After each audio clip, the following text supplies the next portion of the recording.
നമ്മൾ ഇപ്പോൾ കേൾക്കുന്നൊരു വാർത്ത എന്ന് വെച്ചാൽ യൂട്യൂബ് നോക്കിയിട്ട് ഒരാൾ ശസ്ത്രക്രിയ ചെയ്തു എന്നുള്ളൊരു വാർത്തയാണ് നമ്മൾ കേട്ടുകൊണ്ടിരിക്കുന്നത്.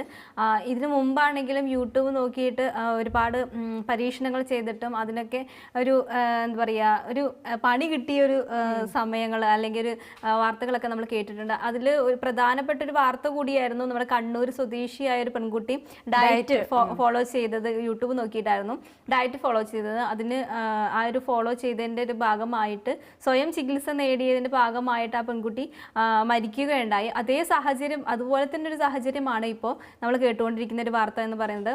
സ്വയം ശസ്ത്രക്രിയ ചെയ്തു, ഒരു യുവാവ് സ്വയം ശസ്ത്രക്രിയ ചെയ്തു എന്നുള്ളൊരു വാർത്തയാണ്. അതേ തുടർന്ന് എന്താ പറയുക, അദ്ദേഹത്തിന് സ്വയം ശസ്ത്രക്രിയ ചെയ്യേണ്ടത് ഒരു 32 വയസ്സുകാരനാണ് ഈ ഒരു എന്താ പറയുക പ്രവൃത്തി ചെയ്തിരിക്കുന്നത് അല്ലേ. അതായത് നമുക്ക് സ്വയമേ ഇതിൽ നിന്ന് മനസ്സിലാക്കാൻ പറ്റുന്ന ഒരു കാര്യം യൂട്യൂബിനെ അന്ധമായിട്ട് വിശ്വസിക്കുന്നു എന്നുള്ളതാണ്. ഇപ്പം നമ്മൾ യൂട്യൂബിൽ ഇപ്പം നേരത്തെ കാര്യം തന്നെയാണ്, ഇപ്പം ഡയറ്റിൻ്റെ കാര്യം ശ്രുതി പറഞ്ഞ പോലെ അതാണെങ്കിൽ ഇപ്പോൾ ഒരുപാട് ആൾക്കാർ അമിത വണ്ണമുള്ളവരൊക്കെ ഇത് കാണുമ്പോൾ നമുക്കൊരു പിന്നെ നമ്മുടെ വണ്ണവും ഇങ്ങനെ കുറയ്ക്കാൻ പറ്റും. മാത്രമല്ല ഇതിൻ്റെ കമൻറ്റ് ബോക്സിൽ ഒരുപാട് ആൾക്കാർ ചിലപ്പം അതിന് അഭിപ്രായങ്ങൾ തരും. ചിലപ്പോൾ ഒരുപക്ഷെ അതൊന്നും യാഥാർത്ഥ്യമാണോന്നുമില്ല ഈ കമൻറ്റ് ബോക്സിൽ വരുന്നത്. കമൻറ്റ് ബോക്സുകളിൽ വരുന്നത് എല്ലാം ശരിയാണെന്ന് വിശ്വസിക്കരുതെന്നുള്ളതാണ് നമുക്ക് ഇതിനകത്തുനിന്ന് പറയാനുള്ളത്. യൂട്യൂബിൽ വരുന്ന ഈ ഡോക്ടേഴ്സിന്റെ നിർദ്ദേശങ്ങളൊക്കെ ആണെങ്കിൽ തന്നെ ഡോക്ടേഴ്സ് നൽകുന്ന നിർദ്ദേശങ്ങൾ പലരും ഫോളോ ചെയ്യാറുണ്ട്. അപ്പോൾ നമ്മുടെ ഒരു ഹെൽത്ത് കണ്ടീഷൻ എങ്ങനെയാണെന്ന് വിലയിരുത്താതെയാണ് ഇങ്ങനെയുള്ള ഓരോ ഓരോ കാര്യങ്ങൾ ഫോളോ ചെയ്യുന്നതും അത് പരീക്ഷിക്കുന്നതും പിന്നീട് അത് ഗുരുതരമായ ഒരു അവസ്ഥയിലേക്ക് മാറുന്നതൊക്കെ അങ്ങനെയാണ്.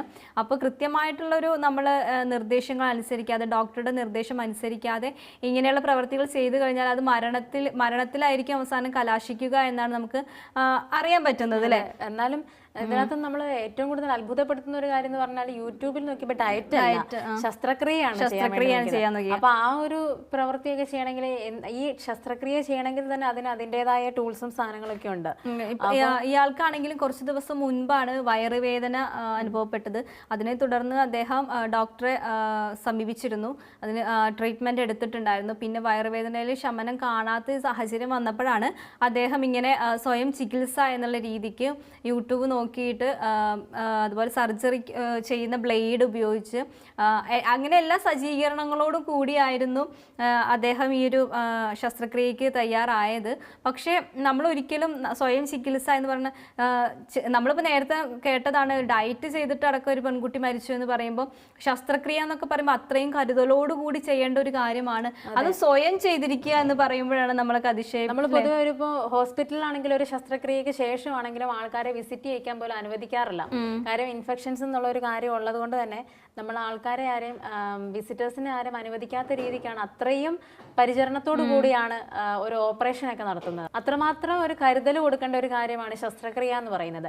മറ്റെല്ലാ അസുഖങ്ങളും ഇപ്പൊ നമുക്കൊരു പനി ഒക്കെ കൂടുതലായിട്ട് വരാൻ ചാൻസ് ഉള്ള ഒരു സമയം കൂടിയാണ് ഈ മുറിവാണ്. ആ മുറിവിൽ അത്തരത്തിലുള്ള യാതൊരു വിധത്തിൽ ഇപ്പം ഹോസ്പിറ്റലിൽ തന്നെ രോഗികളെ കിടത്തുന്നതിന്റെ മെയിൻ കാരണം അത് തന്നെയാണ്. പിന്നെ വേറൊരു കാര്യം എന്ന് വെച്ചാൽ ഇപ്പോൾ ഈ ഡോക്ടേഴ്സിന് വരെ അനാസ്ഥ സംഭവിക്കുന്ന ഒരു സിറ്റുവേഷൻ ആണ് ഇപ്പോൾ ഉള്ളത്. കാരണം ശസ്ത്രക്രിയ ചെയ്തതിന് ശേഷം പലർക്കും വയറുവേദനകൾ ഉണ്ടാവുകയും അല്ലെങ്കിൽ പഞ്ഞ് അറിയാതെ അല്ലെ മറന്നു വെക്കുന്ന സാഹചര്യം. പാരിപ്പള്ളി മെഡിക്കൽ കോളേജിലൊക്കെ കഴിഞ്ഞ കുറച്ച് നാളുകളായിട്ട് നമ്മൾ കേൾക്കുന്ന ഒരു കാര്യങ്ങളായിരുന്നു. ഒരു സ്ത്രീയുടെ ശസ്ത്രക്രിയക്ക് ശേഷം കത്രിക ഉള്ളിൽ വെച്ചതും അതിൻ്റെ പിന്നാലെ നടന്നതും ഗണേഷ് കുമാറൊക്കെ അതിന് ഇടപെട്ടതൊക്കെ നമ്മൾ ഒരുപാട് വാർത്തകളിലൂടെയൊക്കെ അറിഞ്ഞ കാര്യങ്ങളാണ്. അപ്പോൾ അത്തരത്തിൽ ഒരുപാട് പ്രശ്നങ്ങൾ ഡോക്ടർമാരുടെ ഭാഗത്ത് തന്നെ വീഴ്ചകളൊക്കെ വരുന്നത്. പ്രത്യേകിച്ച് എനിക്ക് തോന്നുന്നു കോഴിക്കോട് മെഡിക്കൽ കോളേജിൽ ഡെയിലി അനാസ്ഥകൾ തന്നെയായിരുന്നു കുറച്ചായിട്ട് സംഭവിച്ചുകൊണ്ടിരുന്നത്. അത്തരത്തിലുള്ള വാർത്തകൾ ഒരുപാട് കോഴിക്കോട് മെഡിക്കൽ കോളേജ് ഹോസ്പിറ്റലിൽ നിന്നും പുറത്തു വരുന്നുണ്ടായിരുന്നു. ആ ഒരു സംഭവം നടക്കുന്നതിനിടയ്ക്കാണ് സ്വയമേ യൂട്യൂബ് കണ്ടൊക്കെ എങ്ങനെ ഇതൊക്കെ ചെയ്യാൻ തോന്നുന്നു, ഇത്രത്തോളം ബുദ്ധിയില്ലാതായോ മനുഷ്യരെന്നാണ് നമുക്ക് ലജ്ജിക്കേണ്ട ഒരു അവസ്ഥയാണ്. വർഷങ്ങളായി ഇദ്ദേഹം അപ്പൻഡിസൈറ്റ് രോഗത്തിന് വിധേയനാണ്. അതുമൂലമാണ് അദ്ദേഹത്തിന് ഇങ്ങനെയുള്ളൊരു വയറുവേദന സഹിക്കാൻ വയ്യാതെയാണ് അദ്ദേഹം ഇങ്ങനെ ഒരു സാഹചര്യത്തിലേക്ക് പോയത്. അപ്പോൾ കഠിനമായ വയറുവേദന ഉണ്ടായതിനെ തുടർന്നാണ് ഈ ഒരു സാഹചര്യത്തിലേക്ക് പോയത്. അപ്പോൾ നമ്മളാണെങ്കിൽ യൂട്യൂബ് നോക്കിയിട്ടൊന്നും ഇത്തരത്തിലുള്ള കാര്യങ്ങൾ, അത് സ്വയം ചികിത്സ, അതും ഇങ്ങനെ സർജറി പോലെ ചികിത്സകൾ സ്വയം ചെയ്യാന്നൊക്കെ പറയുമ്പോൾ നമ്മുടെ ശരീരത്തിൽ നിന്ന് ബ്ലഡൊക്കെ പോകുമ്പോൾ നമുക്ക് എങ്ങനെയാണ് നിയന്ത്രിക്കാൻ പറ്റുന്നത് അല്ലേ. ശരിക്കും നമ്മൾ ആ വേദനയും എല്ലാം സഹിക്കുന്നത് എങ്ങനെയാണ്? സ്വയം ചികിത്സ ഡോക്ടേഴ്സ് പോലും സ്വയം ചികിത്സ ചെയ്യാറില്ല. പക്ഷെ ഇതിനു മുമ്പ് ഇതുപോലത്തെ ഒരു സിറ്റുവേഷൻ വേറെ ഉണ്ടായിട്ടുണ്ട്. ഒരു സ്വയം ചികിത്സ ചെയ്തിട്ട് അതായത് ഈ ഒരു ഡോക്ടർ തന്നെ ഇതുപോലെ സർജറി സ്വയം ചെയ്തിട്ടുണ്ടായിരുന്നു. ഡോക്ടറുടെ മേലെ തന്നെ സർജറി ചെയ്യുകയും പിന്നെ അത് ഗുരുതരാവസ്ഥയിലേക്ക് പോവുകയൊക്കെ ഉണ്ടായി. അപ്പോൾ ഡോക്ടേഴ്സ് ആണെങ്കിലും തന്നെ നമ്മൾ മറ്റു ഡോക്ടേഴ്സിനെയാണ് ആശ്രയിക്കുന്നത്. ആ ഒരു സിറ്റുവേഷനിലാണ് ഇപ്പോൾ ഒരു യുവാവ്, അത് ഡോക്ടർ പോലും അല്ലാത്തൊരു യുവാവാണ്, ഇപ്പോൾ ഇവിടെ 32 വയസ്സുള്ളൊരു യുവാവാണ് ഇങ്ങനൊരു എന്താ പറയുക ഒരു എന്താ അതിനെ പറയേണ്ടതെന്ന് അറിയില്ല ശരിക്കും പറഞ്ഞാൽ. ഇത്തരത്തിലൊരു സാഹസികം തന്നെ പറയാം, കാരണം ഒരു തെറ്റ് എന്ന് പറയാൻ പറ്റില്ല, സാഹസികം സാഹസികത തന്നെയാണ്. കാര്യം ഒരു ഓപ്പറേഷൻ എന്ന് പറയുമ്പോൾ ആ ഓപ്പറേഷന് മുമ്പ് തന്നെ ഒരുപാട് ടെസ്റ്റുകൾ ചെയ്ത് ആ രോഗിയുടെ ആരോഗ്യം തൃപ്തികരമാണ്, ഓക്കെ ആണെന്ന് മനസ്സിലാക്കിയതിന് ശേഷം മാത്രമേ ഒരു ഓപ്പറേഷനിലേക്ക് കടക്കുകയുള്ളൂ.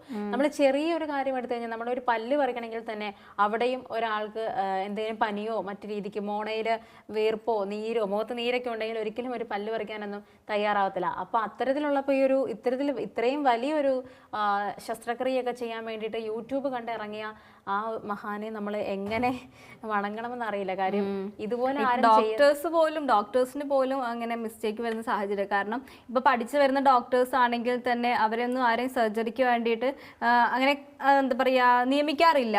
അപ്പൊ അത്രയും എക്സ്പേർട്ട് ആയിട്ടുള്ള ആൾക്കാർ മാത്രമാണ് ഈ സർജറി ചെയ്യുന്നത്. എന്നിട്ട് ആ ഒരു സാഹചര്യത്തിലാണ് ഇത് പരീക്ഷിക്കുക എന്നൊക്കെ പറയുമ്പോൾ അതിനൊക്കെ ഒരു ലിമിറ്റ് ഉണ്ടല്ലോ ഈ പരീക്ഷണങ്ങൾക്കൊക്കെ. നമ്മൾ എന്തെങ്കിലും പരീക്ഷിക്കുന്ന പോലെ അത് സ്വയം നമ്മൾ തന്നെ നമ്മളെ കീറി മുറിച്ച് പരീക്ഷിക്കുക എന്നൊക്കെ പറയുമ്പോൾ അത് കുറച്ച് കടന്ന കൈയാണ് അല്ലേ? അതെ, സൈക്കോ എന്നൊക്കെ പറയാൻ. പക്ഷെ സത്യം ശരിക്കും അങ്ങനെ സ്വയം ഡോക്ടർ ആവാൻ നോക്കിയതായിരിക്കും സ്വയം.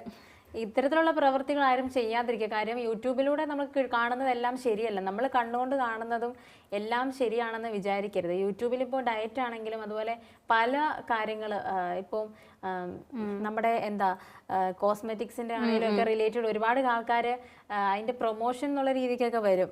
പക്ഷെ അവർ ചിലപ്പോൾ അത് ഉപയോഗിക്കണമെന്നൊന്നും യാതൊരു നിർബന്ധമില്ല. നമ്മൾ പ്രോഡക്ട്സ് വാങ്ങുമ്പോൾ പോലും അത്തരത്തിൽ പ്രശ്നങ്ങൾ വരാറുണ്ട്. അതുപോലെ തന്നെയാണ് ഇപ്പൊ ഇത് ശരീരം വെച്ചുള്ളതാണ്, ഗുരുതരാവസ്ഥയിലാണ് ഇപ്പോൾ ആള് രോഗി. എങ്ങനെയാവും ബന്ധുക്കള് എന്താ പറയാ കൃത്യസമയത്ത് എടുത്ത തീരുമാനമായിരുന്നു. അവരെ നേരിട്ട് അപ്പം തന്നെ പെട്ടെന്ന് ഹോസ്പിറ്റലിലേക്ക് എത്തിക്കുകയായിരുന്നു. അതുകൊണ്ട് വലിയ പ്രശ്നം ഇല്ല എന്ന് തന്നെ പറയാം. കാരണം ബ്ലേഡ് ഉപയോഗിച്ചിട്ടാണ് ശസ്ത്രക്രിയ ചെയ്യാൻ വേണ്ടിയിട്ട് നിന്നിരിക്കുന്നത്. അപ്പോൾ വലിയ കുഴപ്പങ്ങളൊന്നും. പക്ഷേ നമ്മൾ ഒരിക്കലും ഇത്തരത്തിലുള്ള പ്രവർത്തികൾ ചെയ്യാതിരിക്കുക. യൂട്യൂബ് നോക്കിയിട്ടൊന്നും ഒരു തരത്തിലുള്ള പരീക്ഷണങ്ങൾക്കും നമ്മൾ അടിമയാതിരിക്കുക. ഇപ്പം എത്ര ചെറിയ കാര്യമാണെന്നുണ്ടെങ്കിലും യൂട്യൂബിനെ ആശ്രയിക്കാതിരിക്കുക. നമുക്ക് പറ്റുന്ന അത്ര ഡോക്ടേഴ്സിനെ സമീപിക്കുക. അതും ഹെൽത്തി ആയിട്ടുള്ള കാര്യങ്ങളൊക്കെ റിലേറ്റ് ചെയ്തിട്ടുള്ള പ്രശ്നങ്ങളാണെങ്കിൽ അല്ലേ? അതെ, എന്തായാലും ശ്രദ്ധിക്കുക എന്നുള്ളതാണ് ഈ ഒരു വിഷയത്തിൽ പറയാനുള്ളത്.